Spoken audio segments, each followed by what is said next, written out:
Which one do you think that has the stability on? Let's watch it again. Please watch the video carefully. Same gearbox, same suspension, same cog, same HP and NM. Without stabilization on.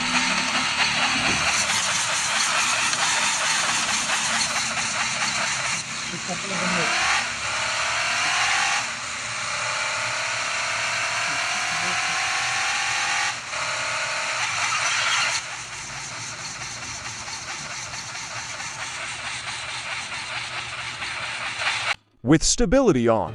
Same again gearbox, same suspension, same cog, same HP and NM.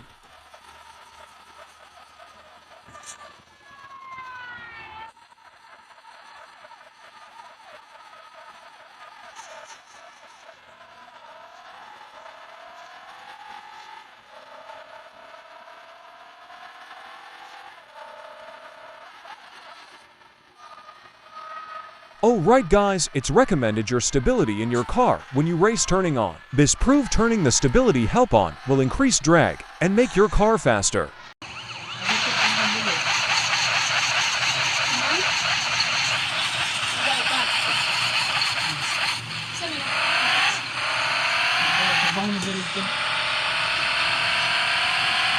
Thank you for watching guys. See you in next video. Subscribe and like and share guys.